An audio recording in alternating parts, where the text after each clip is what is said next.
समकोणी त्रिभुज र गोटे कोण समकोण समकोण र सम्मुखीन बाहु को कर्ण कह जाए। समकोण संलग्न बाहुद्वय मध्य गोटे को भूमि और अन्यटी को लंब गोटे को एच आ गोटे बी आ गोटे हूँ पी संकेत लिखाई एम भितर संपर्क हूँ H square is equal to P square plus B square. बर्तमान ये तीनोटी बाहु को तीनोटी संख्या द्वारा आम रिप्रेजेंट करिपरिबा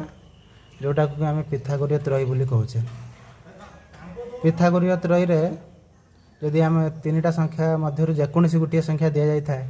तेबे अन्य दुईटी संख्या आम निर्णय करवा किपरि से दुईटी सूत्र अच्छी गोटे अजुग्म आ गोटे हूँ जुग्म। जदि एम जदि दे थाए तीन जेहेतु एम टा हूँ कौन तीन टा अजुग्म तेणु आउ दुईटी संख्या है M square minus 1/2 3 square minus 1/2 3 square है 9 माइनस 1/2 9 रु 1 भी कले 8/2 इज इक्वाल टू 4 एवं तृतीय संख्याटा हम M square plus 1/2 3 square plus 1/2 3 square है 9 जुक्त 1/2 9 1 10/2 है के 5 ताले अतएव 3, 4, 5 एक पिथागोरीय त्रयी।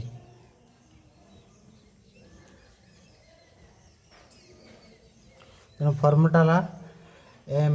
जदि अजुग्म दे था गोटे हम M square minus 1 divided by 2 आ गोटे हम M square plus 1 divided by 2। सही परिस्थिति रे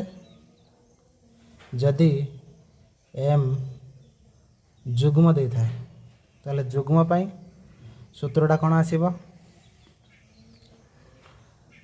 m/2 whole square minus 1 6/2 whole square minus 1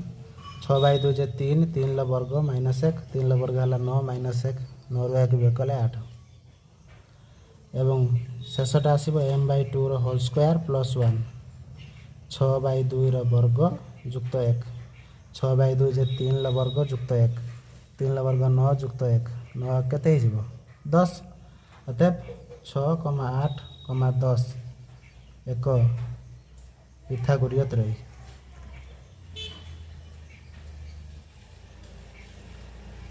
तेणु जदि एम जुग्म होता है सूत्रटा आसो m/2 होल स्क्वायर माइनस 1 आ गोटे आसो m/2 होल स्क्वायर प्लस 1 3, 4, 5, 6, 8, 10 निश्चय ये जो रही H square is equal to P square plus B square यही सूत्रटा को साटिस्फाई करेंगे। तार कारण 5 वर्ग बृहत्तम बाहु जोटा कि 5 वर्ग 25 4 वर्ग है 16 3 वर्ग है 9 16 9 25 ये एकुटिया 5 वर्ग 25 एठी लक्ष्य कर 10 वर्ग 100 6 वर्ग 36 8 वर्ग है 64 36 64 मिसिकी 100